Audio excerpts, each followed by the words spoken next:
ನಮಸ್ಕಾರ. ಗುಡಿಯ ನೋಡಿರಣ್ಣ ಕಾರ್ಯಕ್ರಮಕ್ಕೆ ಸ್ವಾಗತ. ಈ ವಾರ ಗುಡಿಯ ಅರಸಿ ನಮ್ಮ ತಂಡ ಹೊರಟಿರುವಂತದ್ದು ಬೀದರ್ ಸಮೀಪದ ಮಾಣಿಕನಗರಕ್ಕೆ.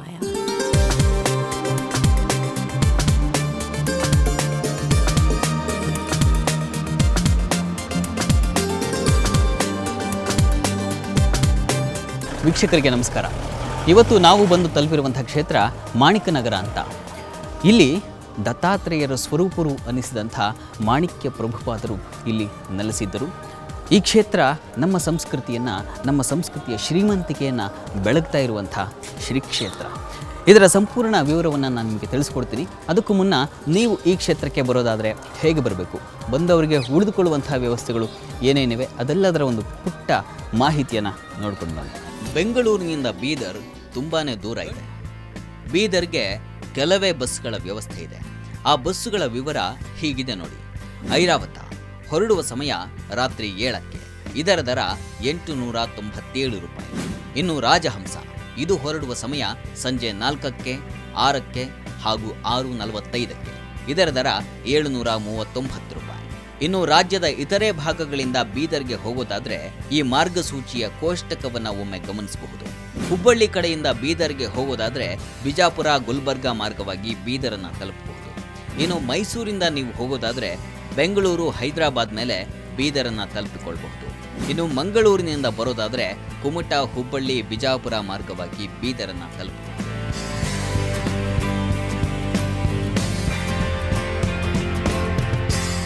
ಈ ಮಾಣಿಕನಗರಕ್ಕೆ ನೀವು ಬೀದರ್ಗೆ ಬಂದೇ ಬರಬೇಕು ಅಂತೇನಿಲ್ಲ, ಗುಲ್ಬರ್ಗಾಗೆ ಬಂದು ಕೂಡ ಬರಬಹುದು.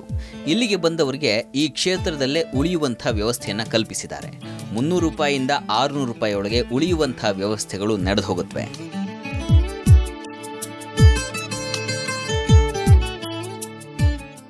ಈ ಸಂಸ್ಥಾನದ ಸಂಸ್ಥಾಪಕರು ಮಾಣಿಕ್ಯ ಪ್ರಭು ಸ್ವಾಮಿಗಳು. ಅವರ ಬಗ್ಗೆ ನಾವು ತಿಳ್ಕೊಳ್ಬೇಕಿದ್ರೆ 1-2 ಹೆಜ್ಜೆ ಹಿಂದೆ ಹೋಗಬೇಕು. ಅಂದರೆ ನಮ್ಮೆಲ್ಲರಿಗೂ ಗೊತ್ತಿದೆ ಗುರು ದತ್ತಾತ್ರೇಯರ ಬಗ್ಗೆ. ಅತ್ರಿ ಅನಸೂಯರ ಪುತ್ರರಾಗಿ ಹುಟ್ಟಿದಂಥವರು ದತ್ತಾತ್ರೇಯ ಸ್ವಾಮಿಗಳು. ಬ್ರಹ್ಮ ವಿಷ್ಣು ಮಹೇಶ್ವರರ ಸ್ವರೂಪ ಅಂತಲೇ ಜನ ಇಂದಿಗೂ ದತ್ತಾತ್ರೇಯರನ್ನು ಆರಾಧಿಸ್ತಕ್ಕಂಥದ್ದು. ಅಂಥ ದತ್ತಾತ್ರೇಯರ ಅಂಶದಿಂದ ಹುಟ್ಟಿದಂಥವರು ಈ ಮಾಣಿಕ್ಯ ಪ್ರಭು ಸ್ವಾಮಿಗಳು. ಅವರ ಬಗ್ಗೆ ಮತ್ತಷ್ಟು ಪರಿಚಯ ಮಾಡಿಕೊಳ್ಳೋಣ. ದೇವಸ್ಥಾನದ ಪ್ರಾಂಗಣ ಪ್ರದಕ್ಷಿಣೆ ಮಾಡ್ತಾ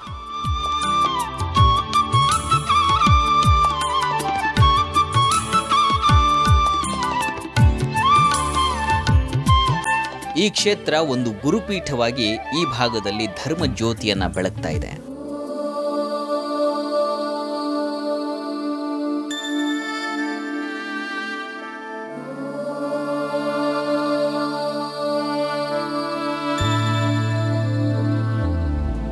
ಸರ್ವೇಷಾಂ ಸ್ವಸ್ತಿರ್ಭವತು, ಸರ್ವೇಷಾಂ ಸ್ವಸ್ತಿರ್ಭವತು, ಸರ್ವೇಷಾಂ ಶಾಂತಿರ್ಭವತು, ಸರ್ವೇಷಾಂ ಪೂರ್ಣಂ ಭವತು, ಸರ್ವೇಷಾಂ ಪೂರ್ಣಂ ಭವತು. ದತ್ತಾತ್ರೇಯ ಗುರುಗಳು 2ನೆಯ ಅವತಾರವಾಗಿ ಜನಿಸಿದ್ದು ಶ್ರೀಪಾದ ವಲ್ಲಭರಾಗಿ ಅಂತ ಹೇಳ್ತಾರೆ. ಇನ್ನು 3ನೆಯ ಅವತಾರ ನರಸಿಂಹ ಸರಸ್ವತಿಗಳಾಗಿ ಅವತರಿಸಿದರಂತೆ. ಅದಾದ ನಂತರ ಚತುರ್ಥ ಅಂದರೆ 4ನೆಯ ಅವತಾರವಾಗಿ ಜನಿಸಿದ್ದೇ ಈ ಮಾಣಿಕ್ಯ ಪ್ರಭುಗಳು. ಅಂದರೆ ಈ ಕ್ಷೇತ್ರವನ್ನು ಯಾರು ಸ್ಥಾಪಿಸಿದರೋ ಆ ಮಹನೀಯರು ದತ್ತಾತ್ರೇಯ ಸ್ವಾಮಿಗಳ 4ನೆಯ ಅವತಾರ ಅಂತ ಹೇಳ್ತಾರೆ. ನಮ್ಮ ಧರ್ಮವನ್ನು ಸಂರಕ್ಷಿಸುವ ಉದ್ದೇಶದಿಂದ, ನಮ್ಮ ಹಿಂದೂ ಧರ್ಮದ ಶ್ರೀಮಂತಿಕೆಯನ್ನು ಹೆಚ್ಚಿಸುವ ಉದ್ದೇಶದಿಂದ ಈ ಕ್ಷೇತ್ರದಲ್ಲಿ ಮಹನೀಯರು ಒಂದು ಸಂಸ್ಥಾನವನ್ನು ಸ್ಥಾಪಿಸಿ ನಮ್ಮ ಹಿಂದೂ ಧರ್ಮದ ಶ್ರೇಷ್ಠ ಗ್ರಂಥಗಳು ಅನಿಸಿಕೊಂಡಂಥ ವೇದಗಳು, ಉಪನಿಷತ್ತುಗಳು ಇತ್ಯಾದಿಗಳನ್ನು ಬೆಳೆಸುವಂಥ ಒಂದು ಉದ್ದೇಶದಲ್ಲಿ ಈ ಸಂಸ್ಥಾನವನ್ನು ಸ್ಥಾಪಿಸಿದಂಥವರು. ಅಂಥವರು ಈ ಕ್ಷೇತ್ರದಲ್ಲಿ ನಡೆದಾಡಿದ್ದಾರೆ. ಈ ಕ್ಷೇತ್ರದಲ್ಲಿ ನಾವು ಕೂಡ ಪ್ರದಕ್ಷಿಣೆ ಮಾಡ್ತಾ ಅವರನ್ನು ಅನುಭವಿಸುವಂಥ ಪ್ರಯತ್ನವನ್ನು ಮಾಡೋಣ ಬನ್ನಿ.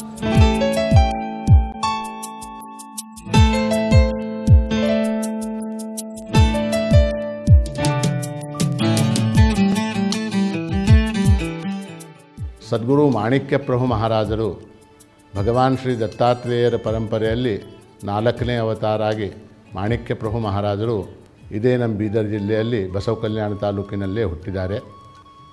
ಪ್ರಭುಗಳು ಬಸವ ಕಲ್ಯಾಣ ತಾಲೂಕಾದಾಗ ಹುಟ್ಟಿ ಆಮೇಲೆ ಸಂಪೂರ್ಣ ಭಾರತ ವರ್ಷನಲ್ಲಿ ತೀರ್ಥಾಟನ ಮಾಡಿ ತಮ್ಮ ವಯಸ್ಸಿಂದು 28ನೇ ವರ್ಷ ಪ್ರಭುಗಳು ಈ ಮಾಣಿಕ್ ನಗರ ಇದೇನು ಸ್ಥಳ ಇದೆ ಇಲ್ಲಿ ಅರಣ್ಯ ಇತ್ತು, ಇಲ್ಲಿ ಬಂದು ಅವರು ಇದೇ ಈ ಮಾಣಿಕ್ ನಗರದ ಭೂಮಿ ಅವರಿಗೆ ಭಾಳ ಪಸಂದ್ ಬಿತ್ತು. ಅವ್ರು ಇಲ್ಲಿ ಬಂದು ಉಳ್ಕೊಂಡು ಇಲ್ಲೇ ತಪಸ್ಸು ಮಾಡಿ 47 ಇಯರ್ಸ್ ಏಜ್ನಲ್ಲಿ ಇದೇ ಸ್ಥಾನದ ಮೇಲೆ ಪ್ರಭುಗಳು ಜೀವಂತ ಸಮಾಧಿ ತಗೊಂಡಿದ್ದಾರೆ. ಗುರುರ್ಬ್ರಹ್ಮ ಗುರುರ್ವಿಷ್ಣು ಗುರುರ್ದೇವೋ ಮಹೇಶ್ವರಃ ಗುರುರ್ ಸಾಕ್ಷಾತ್ ಪರಬ್ರಹ್ಮ ತಸ್ಮೈ ಶ್ರೀ ಗುರುವೇ ನಮಃ.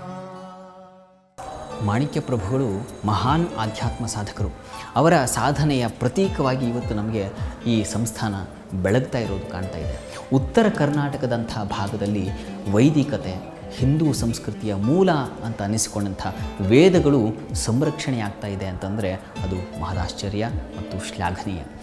ಅಂಥ ಮಹಾಪ್ರಭು ಸ್ವಾಮಿಗಳು ಮಾರ್ಗಶೀರ್ಷ ಏಕಾದಶಿಯ ದಿವಸ ಅಂದರೆ ಗೀತಾ ಜಯಂತಿ ಅಂತ ನಾವೇನು ಆಚರಿಸ್ತೀವಿ, ಆ ದಿವಸ ಅವರು ಬ್ರಹ್ಮೀಭೂತರಾದರು ಅಂತ ಹೇಳ್ತಾರೆ. ಆ ದಿವ್ಯ ಸನ್ನಿಧಿಯಲ್ಲೇ ನಾವಿವತ್ತು ಇರ್ತಕ್ಕಂಥದ್ದು. ಆ ಸಮಾಧಿಸ್ಥ ಮಂದಿರಕ್ಕೆ ಈಗ ವಿಶೇಷ ಪೂಜಾದಿಗಳು ನೆರವೇರುತ್ತವೆ. ಅವೆಲ್ಲದರ ದರ್ಶನವನ್ನು ನೀವು ಮಾಡಿಕೊಳ್ಳಿ. त्रिगुणात्मक